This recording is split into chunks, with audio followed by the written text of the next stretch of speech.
Hello, everyone. It's time for Advantage Chicagoland Stories, the podcast. I'm your host, Pete Costanis. This is episode 230, season 10. Today's date is June 24th, 2023, and welcome to the show. On today's program, this is an anniversary show that features three topics. First, for the 75th anniversaries, one is the TV Forecast magazine. It's like a pre-TV guide that was published in Chicago. I think it was published elsewhere, but I think it was mostly in Chicago. I'll talk a little bit about that. Also, it's the 75th anniversary of the Ed Sullivan Show. I'll talk about my memories of that show. And the third is the 65th anniversary of the last streetcar that ran in Chicago. And I'm going to clear up a couple things about that. I'll get to that soon. But first, the program will go into a commercial break. This program is brought to you by Aquafilter. I think you remember this from the 70s and 80s where you stick it at the end of your cigarette trying to quit. So here's a commercial from 1974. And when I come back, I'll discuss a little bit about that product. Okay, so sit back and relax, and I will return. Thank you, everyone.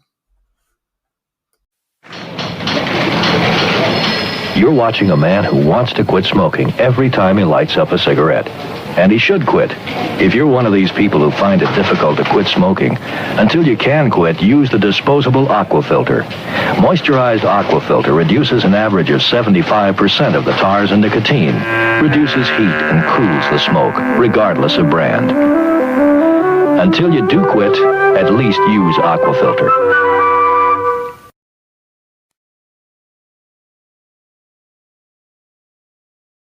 Oh, it's such a clutch off-season pickup, Dave. I was worried we'd bring back the same team. I meant those blackout motorized shades. Blinds.com made it crazy affordable to replace our old blinds. Hard to install? No, it's easy. I installed these and then got some for my mom. She talked to a design consultant for free and scheduled a professional measure and install. Hall of Fame son. They're the #1 online retailer of custom window coverings in the world. Blinds.com is the GOAT. Shop Blinds.com right now and get up to 40% off select styles, plus a free professional measure. Rules and restrictions may apply. Okay, everyone, I am back. I hope you enjoyed the commercial for Aquafilter. Let me give you a brief history about this.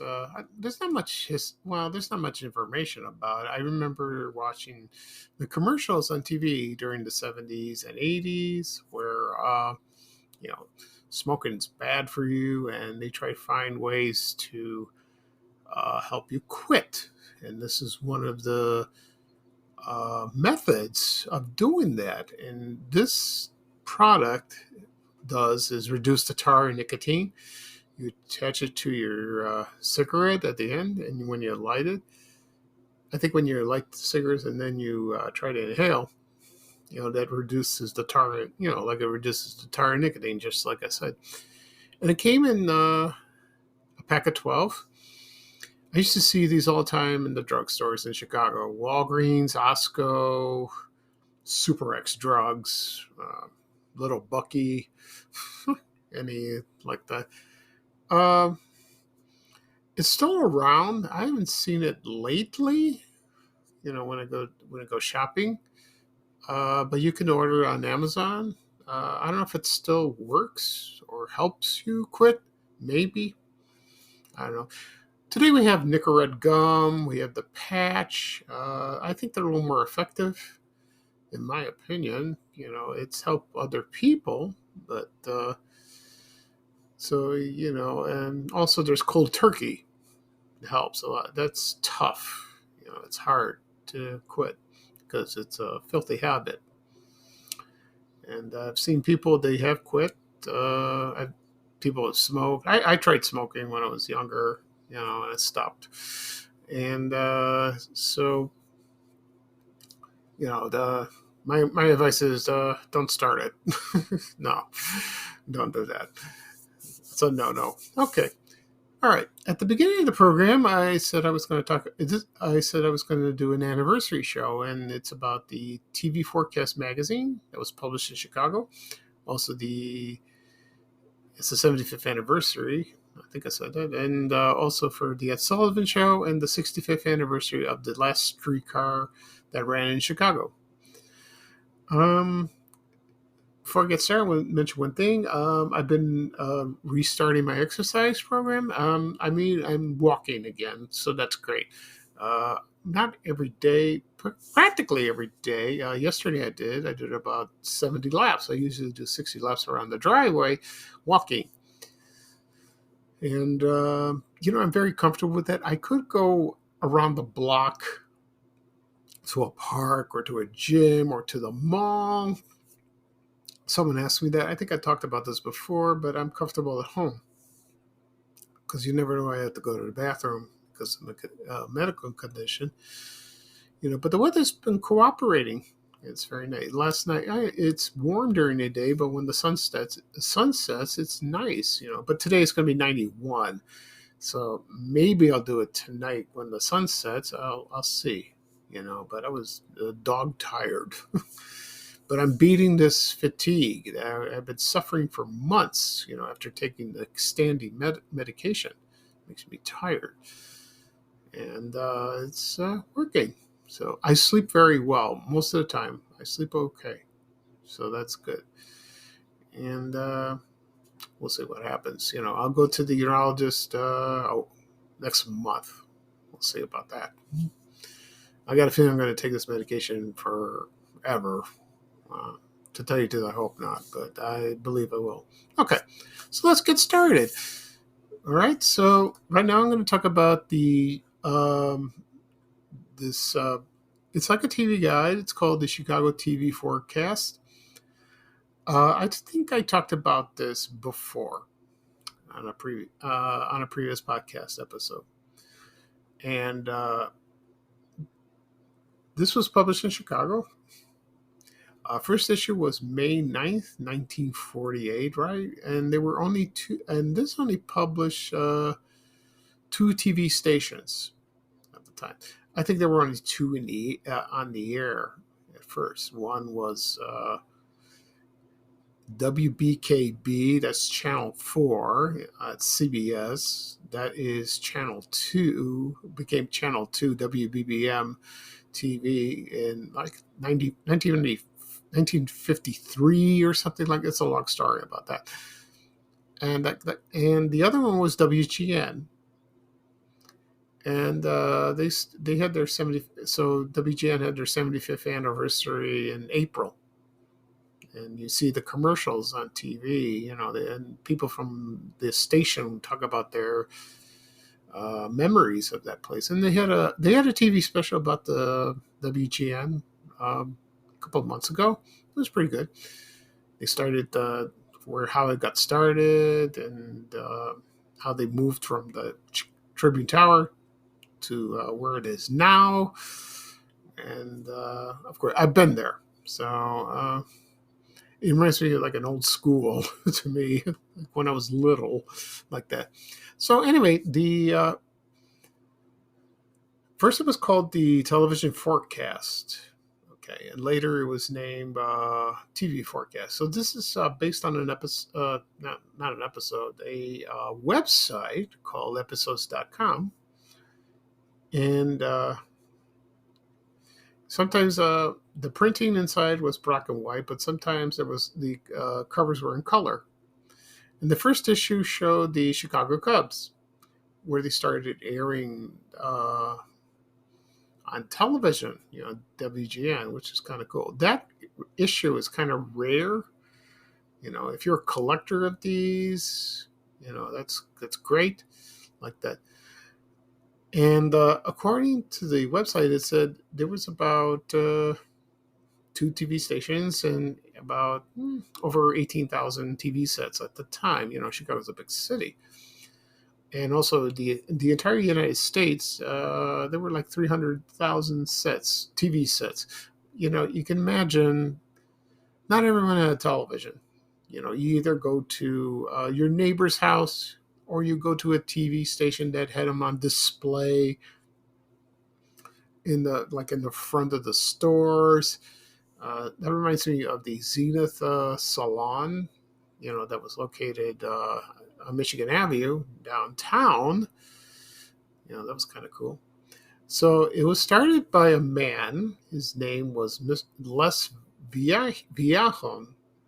Spell his name Viahon, and three of his friends from WW2, and each chipped in about $250 and started publishing the magazine in a basement classroom of Abbott Hall on Northwestern University. That must have been fun. Well, you got to start somewhere, and they didn't have any money, and so they bounded the first issue with staplers that they borrowed from their professors. So they should do a movie about this. This sounds interesting. And so they obtained from dealers, like TV dealers, like salesmen with a mailing address to everyone who has in Chicago who bought a TV set.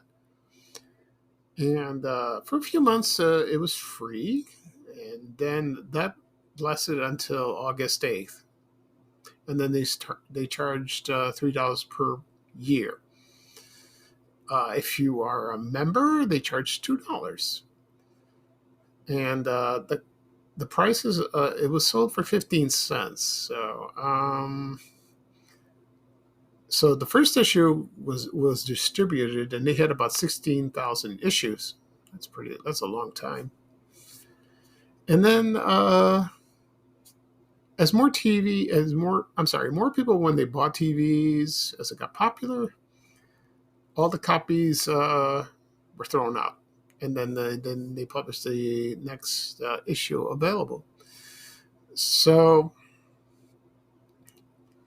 it became, very convenient. I know you buy the newspaper, you buy the Chicago Sun-Times or the Chicago Tribune, they would list the TV listings. They would do that, of course. And by 1952, the circulation was about 200,000. So that's pretty good. And at the time, more TV stations added, like WNBQ, Channel 5, which is later on became WMAQ, and then WENR, which is Channel 7. That became WLS. And on WGN, they carried most of the programs on the Dumont network, which was the fourth network, like Fox, So, and a man named Walter Annenberg bought the magazine in 1953, and there were editions in Minneapolis, the Quad Cities, Ohio, and also a TV Guide. The TV Guide was in New York, and that published on the East Coast, and also there was one in Philadelphia. And so the last issue of that was in April 1953. And so there was about 256 issues of Television Forecast magazine. I did a video on YouTube, and I put all the covers on it, and it took a while for me to put it together. You can find it if you go to my YouTube channel under my name, P. Costanis. You can find all the covers. They are still sold on eBay. You do find them. Like I said before, the first one is kind of rare and probably costs a lot of money, like that. But it's kind of cool. These are nice, and they showed on the covers. They showed all these TV stars from the past. Even local celebrities, like for example, Irv Kupsant or Kukla Fran Anali. They had one with Tutan Baker. Howdy Doody, Super Circus with Mary Hartline, also national celebrities like Lucille Ball, Gene Autry, Ozzie and Harriet, I believe, and Frank Sinatra, Martin and Lewis, all these people, and it's wonderful. So that was fun. When I compiled the video, that was a lot of fun doing that. I really enjoyed it. So if you want to watch the video, help yourself. Because I did that video about a few years ago. I forgot. It seems forever. It's like that. Of course, television forecast later became TV forecast, turned into TV guide. And I bought the first TV guide in December 2020 as a Christmas gift to myself. I found it and I got it. That was the one issue I was missing. I collect them, not all of them. I don't collect all of them, but I wanted the first issue, and that featured Desi Arnaz Jr. when he was born, and there was Lucille Ball in the corner, right? You can see that. But it was the Chicago edition, so I'm very pleased about that. Okay, so enough of that. Right now, I'm going to talk about Ed Sullivan. I'm going to talk about his show, and of course, him. This was a staple on Sunday nights. A lot of people from the late 40s to the early 1970s watched this show. And they were just, they loved it. They really did. And give you a little history of that. And it ran from Sunday night from 7 to 8 Central Time. And first, it was not called The Ed Sullivan Show. It was called The Toast of the Town.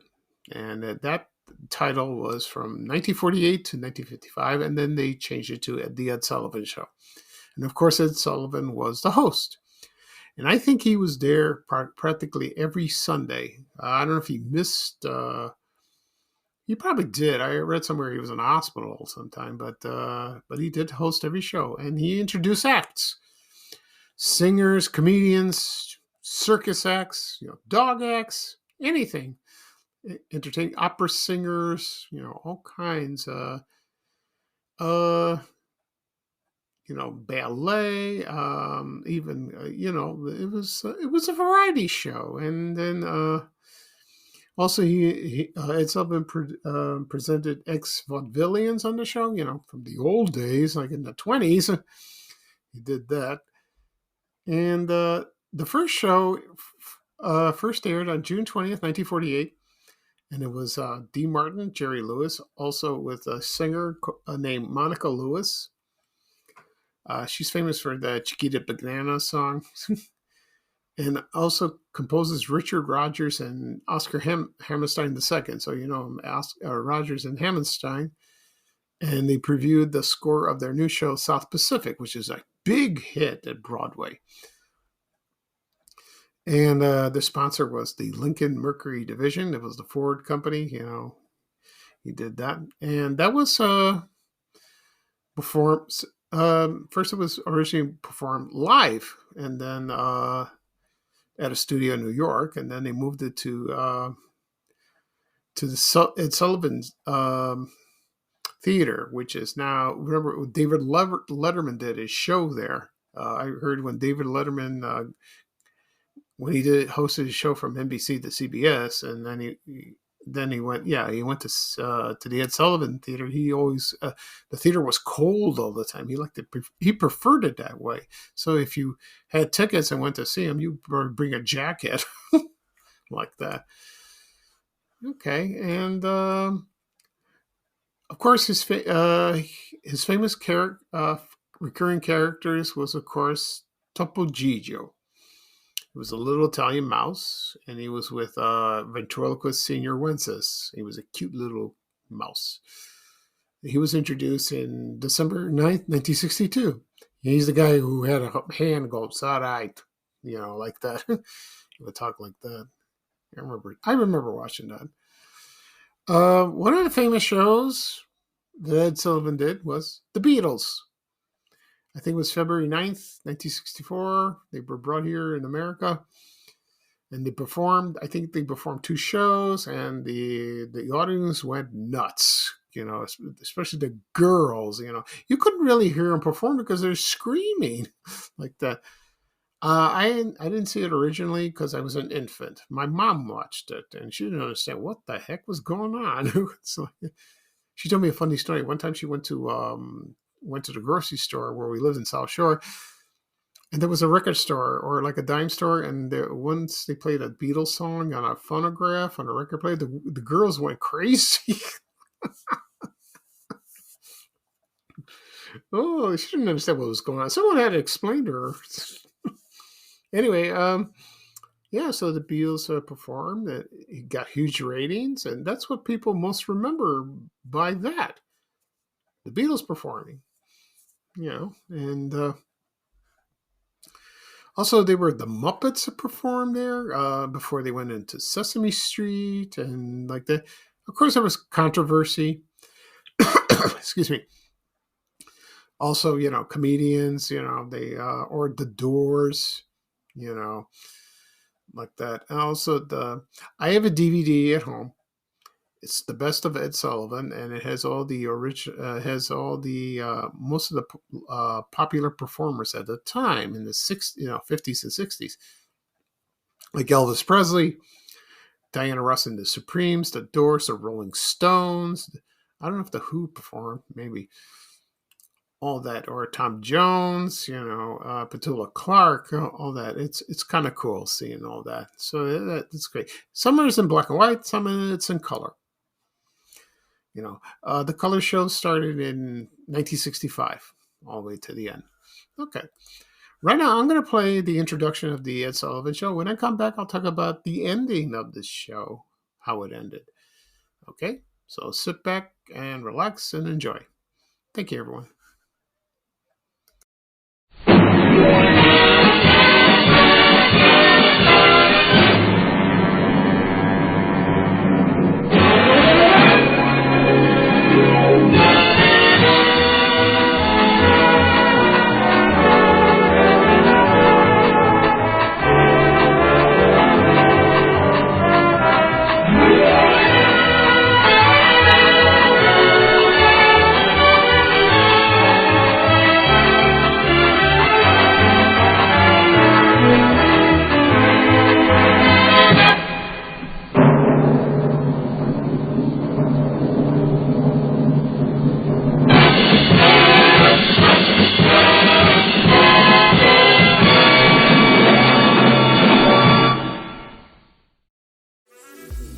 This episode is brought to you by Amazon Prime. From streaming to shopping, Prime helps you get more out of your passions. So whether you're a fan of true crime or prefer a nail-biting novel from time to time, with services like Prime Video, Amazon Music, and fast free delivery, Prime makes it easy to get more out of whatever you're into or getting into. Visit Amazon.com/Prime to learn more.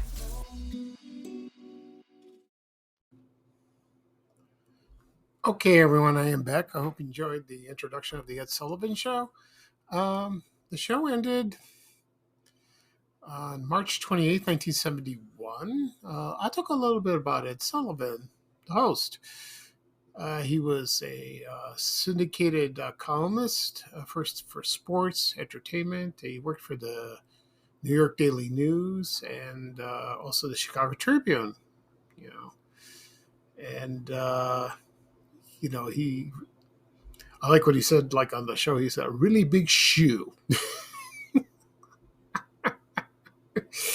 A lot of people remember him that, or his stone face, he was like, he barely smiled all the time when he hosted, but I remember when I was little, I used to see him like that. So, so he was, I think I've seen him crack a smile once in a while like that. So anyway, he hosted the show all the way from the beginning to the end. And then he passed away on let's see. So I'm trying to find. Yeah, he died on October 13, 1974. So that's a shame, like that. And so a lot of people still have memories of watching that show. Not me. I do, but I'm talking about people in my parents' age, or grandparents, from that era, like that. And they would tell you, yeah, I used to watch this show. I don't know if young people would remember them. I doubt it. But they do show this show on reruns on MTV occasionally. But you could buy his shows on DVD. It could be on streaming. If you search it, you could. Okay. Right now, I'm going to talk about the last streetcar in Chicago, and that happened on.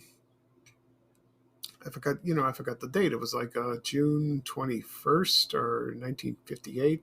I think it was that. Anyway, so I want to clear something up because once I posted this the other day, I said this is the last streetcar that ran in Chicago, and a lot of people thought it was like later in the early 70s. Well, it's not true. Those are trolley buses. And there's a big difference with that. I mean, first they started as the Chicago Surface Lines, and that was a street railway system in Chicago, and that ran from 1913 to 1947. But before that, they had the first streetcars were run by horse cars, not regular cars like that. And that was called the Chicago City Railway. And then they got rid of that, and then in the 1880s they substituted cable cars, and then they keep changing the names and all that. And it was one of the largest cable railway in the system. And that ran from the north side to the west side, and then expanded to the south side, and then sometimes to Indiana. They did that, and then then they changed it to, and then they merged everything to the Chicago Surface Lines, which is the CSL. Maybe they called it that back then. This started in 1914. Oof. And what's so great about the streetcars was they,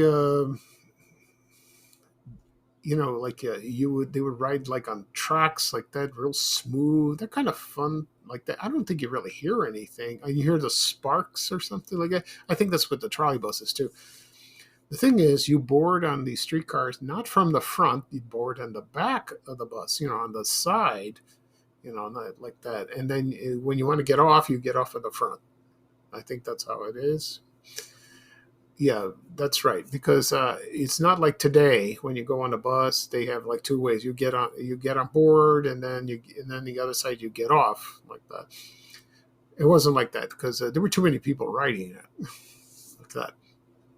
Anyway, so I never rode one.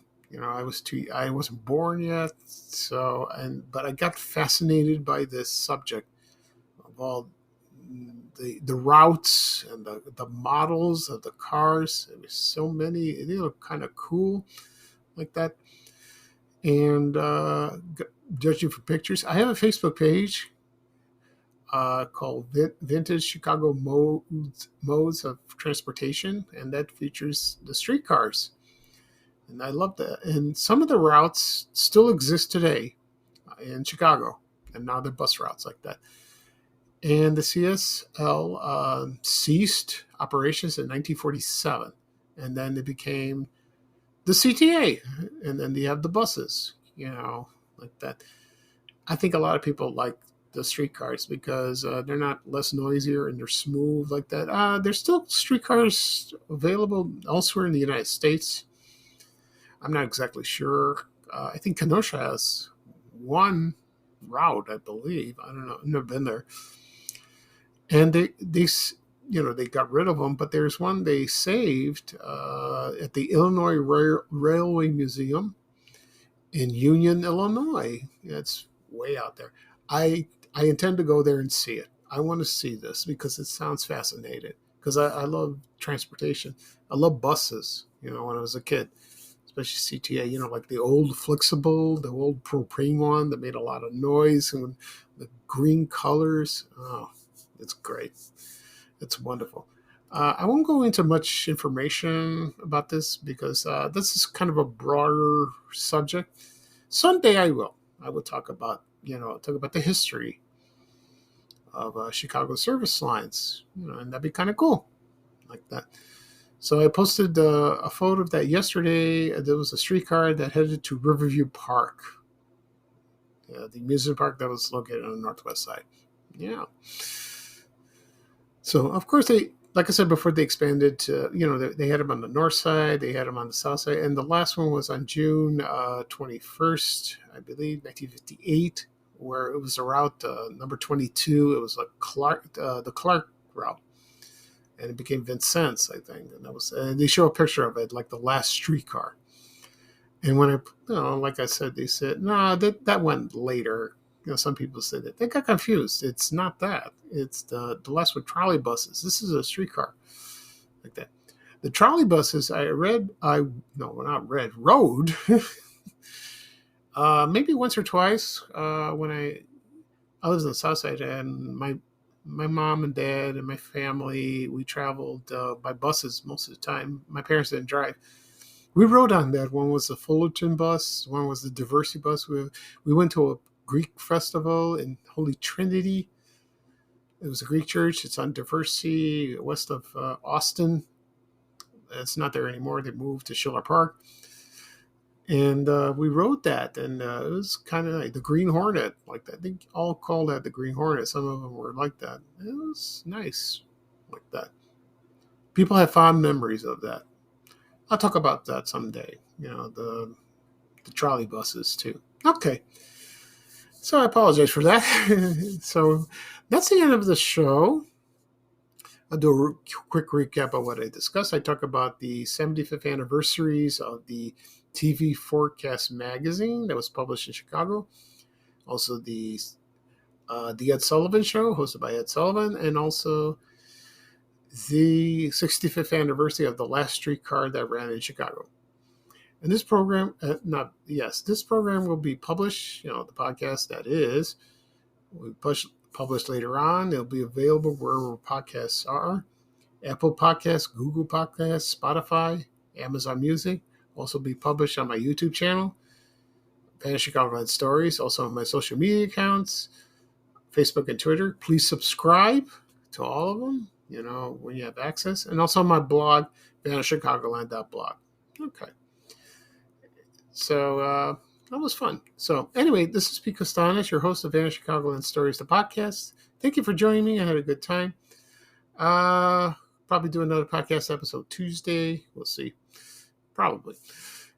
And so I can just take it easy for this weekend. It's hot today. Just relax, Well, we'll see. All right. So everyone have a great day. Here's bye-bye for me, and here's Ray Rayner singing a little traveling music saying bye, bye, bye. Take care, everyone. So long. We have to go. Bye, bye, bye.